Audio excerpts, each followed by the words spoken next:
il existe désormais de nouvelles technologies pour créer des canaux et creuser la terre. Les nazis ont pu recréer des technologies antédiluviennes grâce à leurs savants. Les tunneliers permettent de creuser des canaux sous-marins pour cacher des bases sous-marines et des bases souterraines ou creuser des fleuves et canaux artificiels. Certains tunneliers utilisent de nouvelles technologies comme des lasers, des micro-ondes et la magnéto-thermodynamique et le nucléaire. Le fait de créer des canaux pour gros bateaux pourrait désenclaver le sud de l'Algérie et désenclaver le Niger, et le Tchad et le Mali qui sont des pays enclavés et qui souffrent d'une grande pauvreté car ils ne peuvent ni importer ni exporter leurs produits à des coûts raisonnables. Actuellement le sud de l'Algérie est une passoire. Des individus pénètrent armés dans le sud algérien et exploitent des mines d'or clandestines.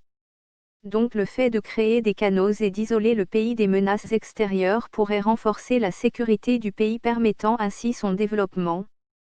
Parmi les grandes puissances mondiales il y a l'Angleterre et le Japon. L'isolement de ces pays a permis de repousser toutes les armées voulant les attaquer et leur flotte leur a permis de coloniser les autres pays ou d'y installer des comptoirs de commerce.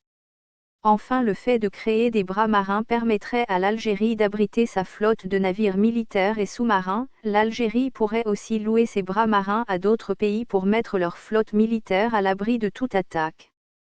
Actuellement l'Algérie est cernée par des bases de l'OTAN et bientôt même la Mauritanie va accueillir une base de l'OTAN. Cette situation est une menace pour l'indépendance du pays.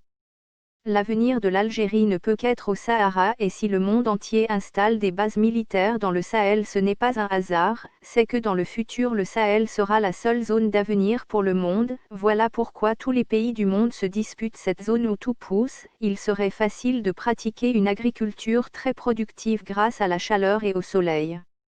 Justement en Libye Kadhafi avait créé une rivière artificielle avec des tunneliers géants sud-coréens et des tuyaux géants de 3500 km de long. Ainsi la Libye a pu devenir un grand producteur de céréales puis est devenu un grand pays exportateur, ce qui a aiguisé la jalousie des États-Unis, grands producteurs de céréales qui n'ont pas vu d'un bon œil l'émergence de ce concurrent inattendu.